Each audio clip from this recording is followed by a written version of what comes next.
Congratulations, आपके एक video देखने के माध्यम से हम लोगों को ये प्रेरणा मिली कि एक पेड़ हम लगाएंगे। 2024 के सिर्फ 3 ही महीने बीते हैं तो वहीं क्लाइमेट चेंज को लेकर ऐसे फैक्ट सामने आए हैं जो कभी आप किसी बड़े न्यूज चैनल पर नहीं देख सकेंगे, क्योंकि ये सब मिलेगा आपको सिर्फ हमारे न्यूज चैनल पर, जहां हम बात करते हैं बीते हुए कल से लेकर आने वाले कल तक की। एक बड़ी खबर आ रही है सीधे हिमालय से। क्लाइमेट चेंज की वजह से हिमालय के ग्लेशियर्स 80% तक पिघल सकते हैं, जो गंगा, यमुना, ब्रह्मपुत्र और इंडस जैसी नदियों का मेन स्रोत है। बैंगलोर के बाद अब पुणे में भी पानी की कमी। खड़गवासला डैम में बचा सिर्फ 2 महीने का पानी। साल 2023 पिछले 1 लाख सालों में सबसे गर्म साल रहा। जी हाँ, पिछले 1 लाख सालों में। सेंट्रल इंडिया के सबसे बड़े जंगल हसदेव अरण्य कोल माइनिंग के चक्कर में काटे जा रहे हैं।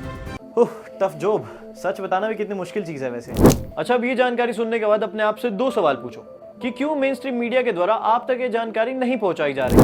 दिन भर टीवी, सोशल मीडिया, सरकार और समाज के ताकतवर लोगों द्वारा आपको किन मुद्दों में उलझाया जा रहा है। खैर, ये मुद्दा क्लाइमेट चेंज वैसे तो वर्ल्ड के लिए इंपॉर्टेंट है, लेकिन फिलहाल इंडिया के क्लाइमेटिक फ्यूचर को बचाने के लिए लद्दाख में हजारों लोग -15 डिग्री सेल्सियस के बीच में बैठकर प्रोटेस्ट कर रहे हैं विद रियल लाइफ रैंचो यानी कि सोनम वांगचुक जी के साथ।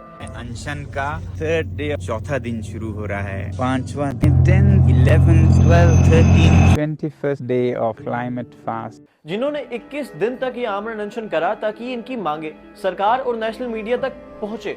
और मैं तो कहूंगा कि एक बहुत अनसक्सेसफुल तरीके का प्रयास रहा उनका, क्योंकि 21 दिन तक आमरण अनशन भी कर लिया और सरकार की तरफ से पानी पिलाना तो बहुत दूर की बात है, एक ट्वीट तक भी नहीं आया।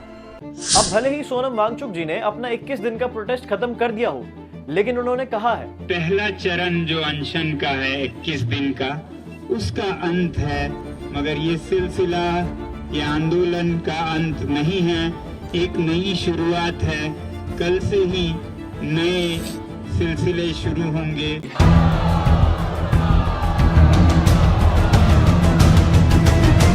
इसका मतलब सिंपल सा है कि ना ये मुद्दा खत्म हुआ है और ना ही इसे खत्म होने देना है, क्योंकि हर बार यही तो होता है। कुछ मुद्दों को लेकर किसी जगह पे प्रोटेस्ट होता है, मीडिया उसे सही से कवर नहीं करती है और सरकार करती है उसे टोटल इग्नोर। फिर कुछ सोशल मीडिया के क्रिएटर्स उनको ब्रेवरी से कवर करते हैं, फिर थोड़े समय तक समाज के लोग इस पे चर्चा भी करते हैं, लेकिन हालात थोड़े ना सुधरते हैं। ये बात मैं ऐसे नहीं कर रहा हूँ, मणिपुर ही तो है इसका रिसेंट एग्जाम्पल। 1 साल हो गया, वहां पर भी 2 कम्युनिटीज के बीच में टेंशन अभी तक बरकरार है और जिसका टोटल श्रेय जाता है गवर्नमेंट के इग्नोरेंस को। और बस यही डर है कि इसी तरह का गवर्नमेंट और हम लोगों का इग्नोरेंस लद्दाख के प्रति ना जाए। चलो समझते हैं लद्दाख के लोगों की डिमांड क्या है और क्यों जरूरी है जल्द से जल्द इनकी डिमांड को फुलफिल करना।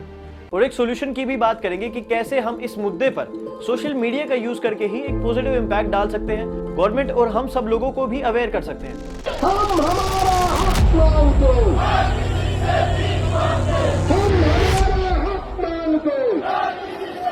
लद्दाखियंस की सबसे इंपॉर्टेंट और मेजर डिमांड यही है कि लद्दाख का फुल स्टेटहुड होना।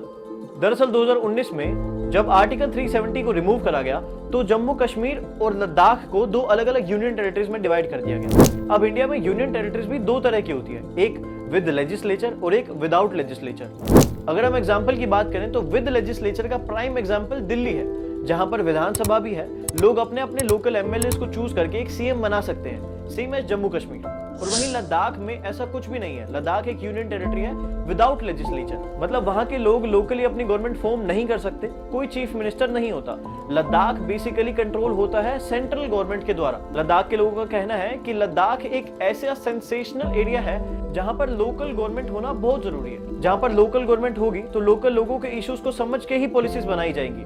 उनका ये कहना है कि सेंट्रल गवर्नमेंट शायद उनके अकॉर्डिंग वो काम ना कर पाए।